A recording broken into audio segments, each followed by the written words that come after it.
A verdade é que o mundo rico fala muito e faz pouco. Eu acho que o Macron está errado, está equivocado.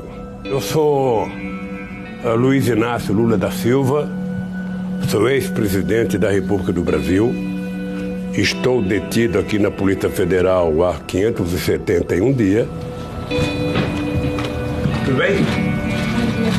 Somos cidadãos. O fato dos mais pobres ter acesso à universidade.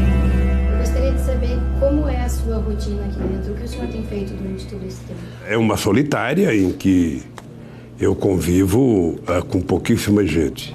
Eu tento sobreviver fazendo leituras, eu tento sobreviver vendo pendrive, vendo discussão política, vendo análise de conjuntura diversas, vendo alguns filmes, assisto muitas coisas que acontecem no Congresso Nacional, que acontecem no PT, que acontecem na CUT, assisto congresso, sabe?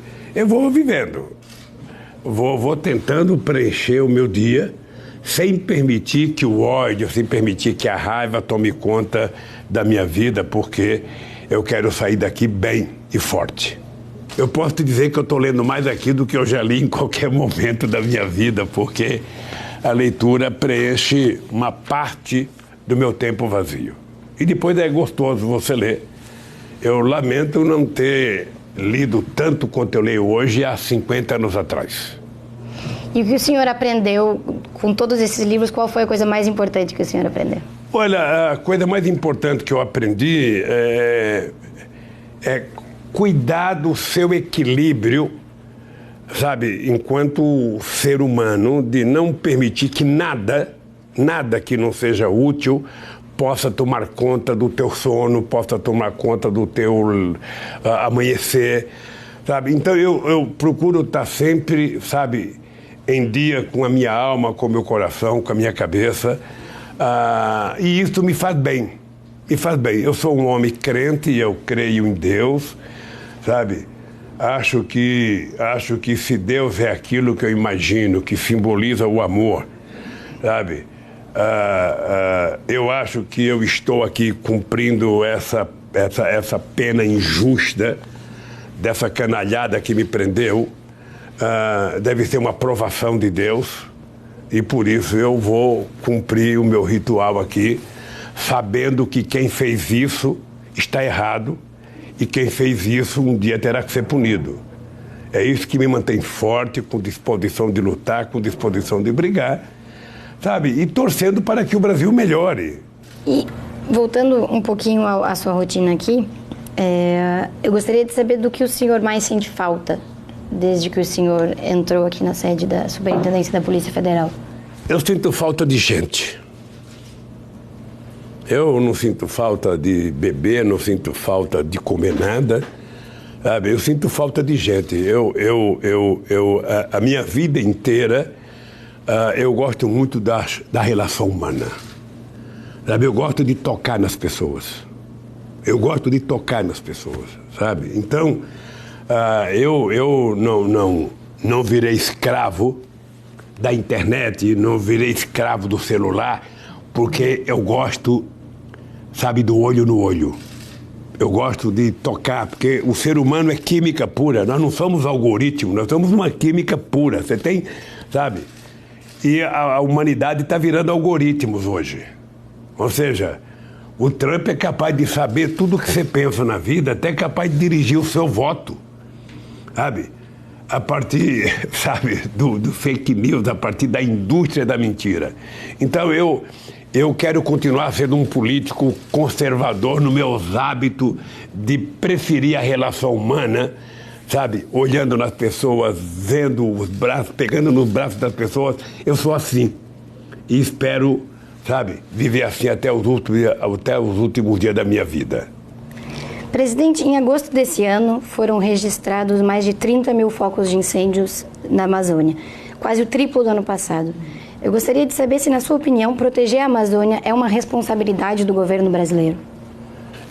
Obviamente que a Amazônia é território nacional, portanto faz parte da responsabilidade do Brasil cuidar da Amazônia. Isso não implica que o Brasil possa prescindir de ajudas internacionais. Eu mesmo, quando era presidente, participei da assinatura da criação de um fundo em que participava a Alemanha e a Noruega. Um fundo internacional para ajudar a cuidar, a explorar a biodiversidade, a cuidar do ecossistema da Amazônia. O presidente francês Emmanuel Macron disse que não descartava a ideia de criar um status internacional para a Amazônia. O que o senhor acha disso? Eu acho que o Macron está errado, está equivocado. O Macron tem uma parte na Amazônia, que é a Guiana Francesa, ele poderia cuidar bem dali, com muito carinho, com muito cuidado. E se quiser ajudar o Brasil, acho que o Brasil tem que aceitar qualquer ajuda, porque a região da Amazônia é uma região muito extensa, tem lá por volta de mais de 22 milhões de seres humanos e que precisam de ter qualidade de vida, então precisa se desenvolver. Se nós conseguirmos fazer com que a Amazônia se desenvolva com todo o cuidado especial para cuidar do meio ambiente, para cuidar da nossa floresta, da nossa fauna, dos nossos rios, dos nossos igarapés, tanto quanto melhor. E se vier dinheiro para ajudar, sem a intromissão de querer e mandar na Amazônia, eu acho que é uma boa política e o Brasil deveria aproveitar, sabe, todos os aliados que querem contribuir. Mas o senhor entende que alguns governantes ocidentais se preocupem do futuro da Amazônia? Eu acho que a Amazônia, acho que o oceano, tudo isso tem que ter hoje uma colaboração e o compromisso de ajuda mútua de todos os presidentes do mundo. A verdade é que o mundo rico fala muito e faz pouco, porque eu sei, e eu fui no encontro de Copenhague em 2009, até hoje não se cobrou dos Estados Unidos o acordo de Kyoto. Até hoje os americanos não assinaram. E no encontro de Copenhague, a União Europeia queria se afastar do protocolo de Kyoto e queria culpar a China pela questão da poluição do planeta. Agora mesmo eu estou sabendo que os americanos querem sair fora do Acordo de Paris. Então, na verdade, é preciso levar em conta que muitas das coisas que os países ricos discutem para cuidar do meio ambiente, na verdade, eles pensam para os pobres. Ou seja, o pobre precisa se desenvolver. A África não quer continuar sendo eterna, sabe, a área vazia de indústria, de desenvolvimento, de emprego. Todo mundo quer se desenvolver. O que é preciso é que os países ricos ajudem os países mais pobres, financiando o desenvolvimento desse país e ajudando a cuidar da preservação ambiental. Quando o companheiro François Hollande veio ao Brasil, no Rio de Janeiro, era um encontro para discutir meio ambiente, ele não tinha tomado posse na França, ele veio aqui. Eu falei: presidente, se o senhor permitir que eu dê um conselho, eu vou dar um conselho para o senhor. Não esqueça de colocar o discurso que fez o senhor se eleger na cabeceira da sua cama e todo dia, quando levantar, leia qual foi o discurso que elegeu o presidente para o senhor nunca esquecer. Porque a tentativa é a imprensa e a oposição obrigar você a mudar o discurso. E quando a gente muda, a gente perde a confiança da sociedade. E foi isso que aconteceu na França. Eu gostaria de saber o que o senhor acha do presidente americano Donald Trump. Você sabe que é difícil você fazer julgamento de pessoas que você não conhece. Eu acho que os Estados Unidos é um país muito importante, acho que o Brasil tem que ter uma relação democrática e civilizada com os Estados Unidos. Eu só não acho que o Brasil deva ser subserviente.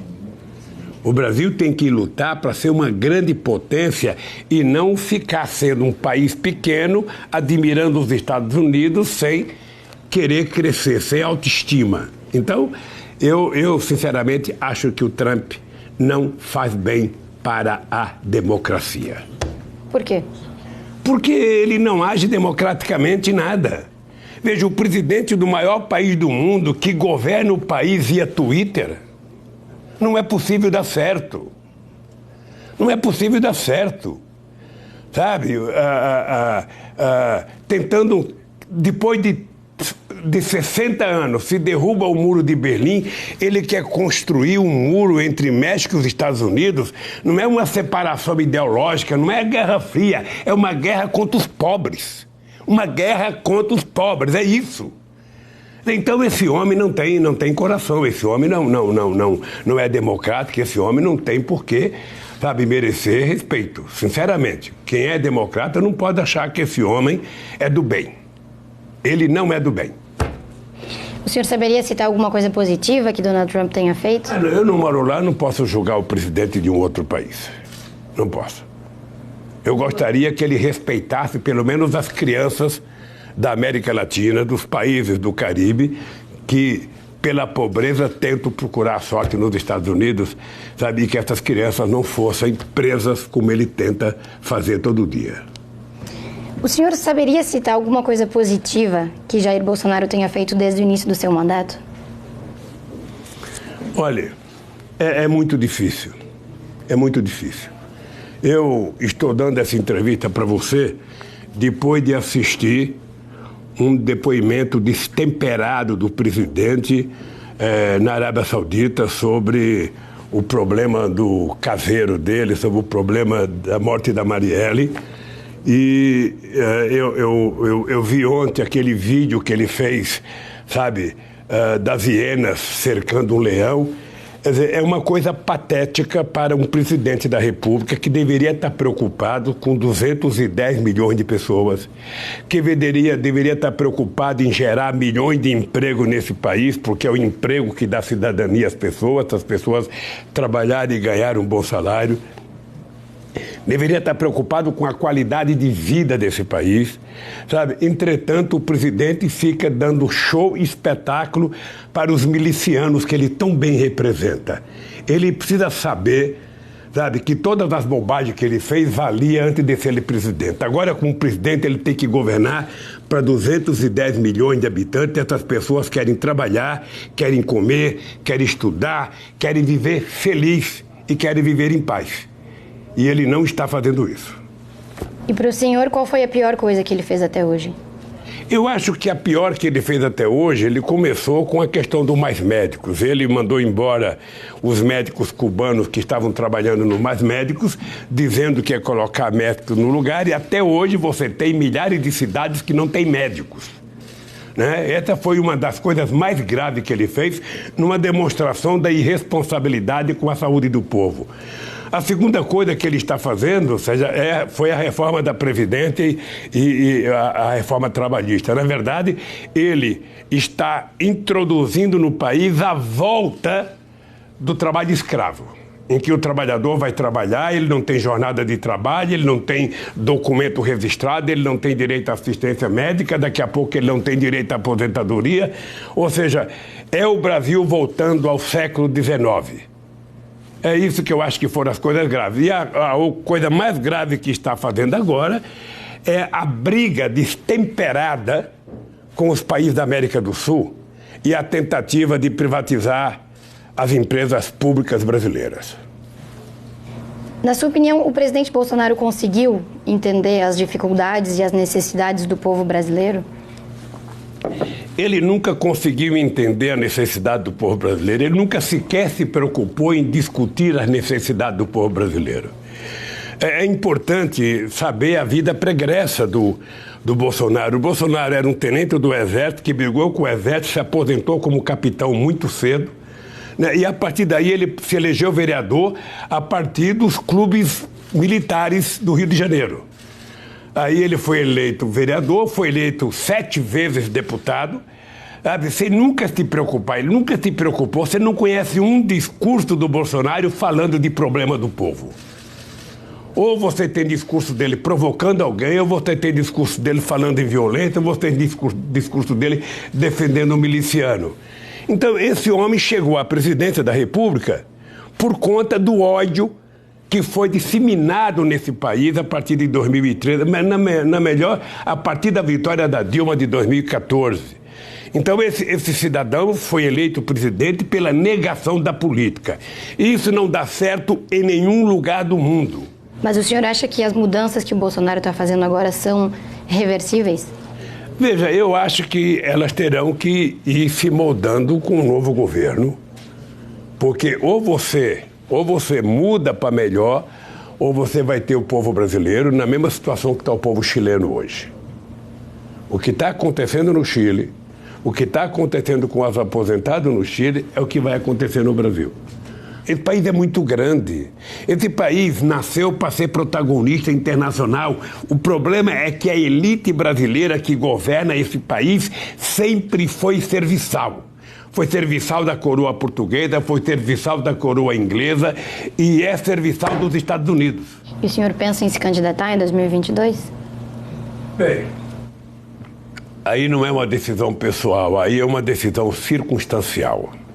Se no momento que tiver disputa, as circunstâncias exigirem que você faça esse ou aquele gesto, eu estou pronto a fazer qualquer gesto. Mas acho que, sabe, o PT é um partido muito grande, a esquerda está crescendo no Brasil, acho que tem muitos nomes para ser candidato a alguma coisa. Eu, necessariamente, não preciso ser candidato.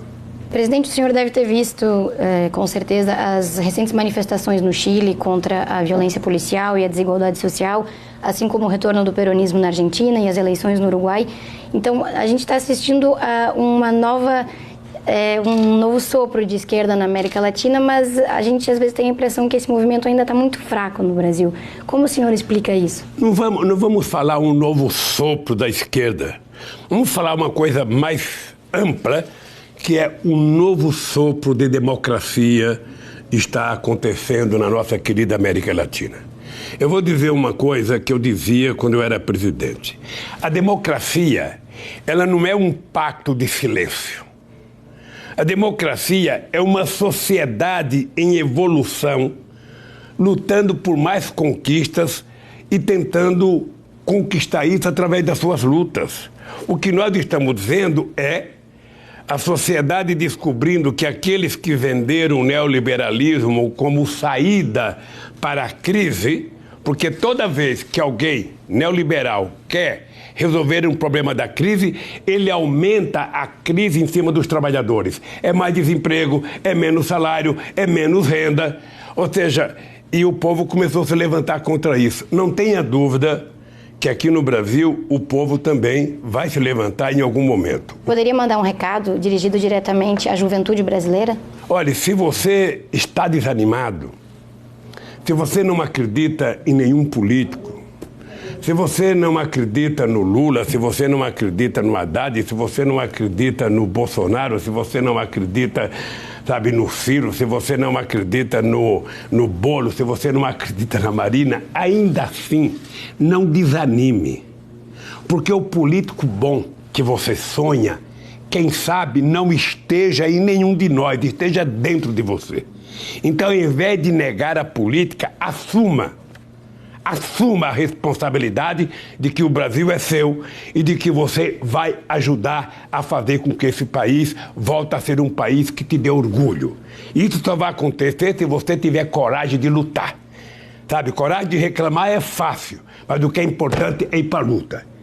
Quais são os seus planos pessoais para quando o senhor sair? Primeiro, eu quero viver até 120 anos. Eu acho que os cientistas já dizem todo dia que o homem que vai viver 120 anos já nasceu. Então eu fico me perguntando, por que não eu? Então, isso é uma razão para que eu acredito. A segunda é que aos 74 anos de vida eu estou apaixonado outra vez. Então, você quer razão maior para viver do que um cidadão apaixonado? Sabe? Então eu preciso viver para curtir essa paixão. Por uns 30 anos, pelo menos.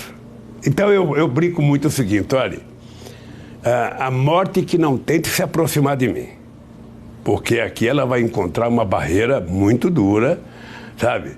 Ela vai ter que levar muita gente, mas muita gente, antes de me levar, porque eu gosto da vida, sabe? E eu acho que depois dessa aprovação que eu estou tendo aqui, eu acho que Deus vai ser mais generoso comigo e vai falar, Lulia, fica um pouco mais aí.